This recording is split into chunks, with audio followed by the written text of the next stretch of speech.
Leave your hair alone is bad advice for growing your hair. I think we've been telling women to leave their hair alone for years, and I think we're seeing it wrong. Because your hair doesn't need to be ignored to grow. It needs to be properly cared for without constantly being manipulated. And there's a huge difference between those two things. Let me explain. Now, before you get mad at me, I'm not saying you should constantly be combing your hair, restyling it every 2 days, pulling at it, or playing in it all day. Absolutely not. In fact, I think too much manipulation can be one of the biggest problems when trying to retain length. But when people say just leave your hair alone, what exactly does that mean? Are you supposed to literally do nothing to your hair?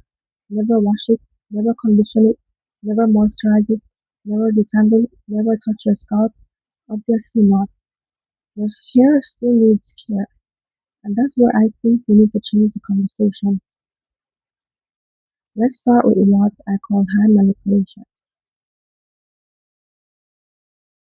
This is when your hair is constantly being handled, pulled, changed, and disturbed. Hand manipulation, constant combing, constant restyling, pulling and tugging, unnecessary detangling, playing in your hair. Imagine you wash your hair on Sunday, you detangle it, you style it. Monday you're touching it. Tuesday you're restyling it. Wednesday you're combing it again. Thursday you decide you don't like that style anymore. Friday you're taking it down. Saturday you're manipulating it again. And then Sunday comes and you're starting the entire process over. Cut your hair is basically working overtime. Even if you're being gentle, every time you manipulate your hair, you're creating another opportunity for friction, tangling, breakage, and unnecessary stress on the strands.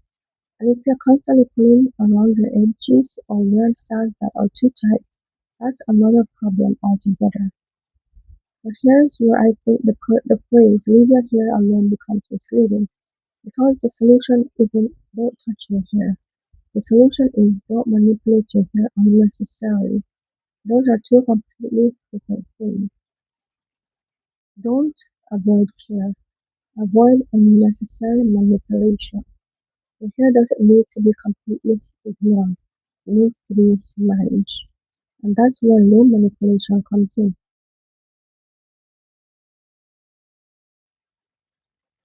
No manipulation means you're still taking care of your hair, but you're not constantly disturbing it. No manipulation. Keep your hair in a style longer. Gentle scalp care. Wash appropriately. Deep condition. Protein treatments. Moisturize when necessary. Minimal handling. For example, instead of taking your hair down every few days just to put it back up, you might keep the same style for a little longer. And when you do need to wash your hair, you wash it. When it needs conditioning, you condition it. When it needs moisture, you moisturize it. But you're not constantly doing something to it just because you feel like you should. And this is exactly something I've been realizing during my own hair journey. I used to think that doing more meant I was taking better care of my hair. More products, more manipulation, more washing, more cleaning, more things that I thought were going to help me grow my hair. But I'm starting to realize that sometimes doing less can actually be doing more.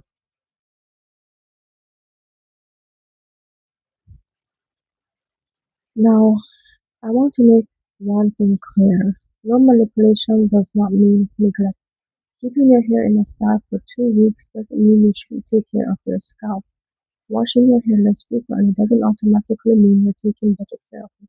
And putting your hair away doesn't mean you can forget about it completely. Your hair still needs to be clean. Your scalp still needs care. Your strands still need conditioning. And depending on your hair and your routine, you may benefit from things like protein treatments and deep conditioning. The goal is not to do absolutely nothing. The goal is to find the minimal amount of manipulation necessary to properly care for your hair. So maybe instead of asking, how do I leave my hair alone?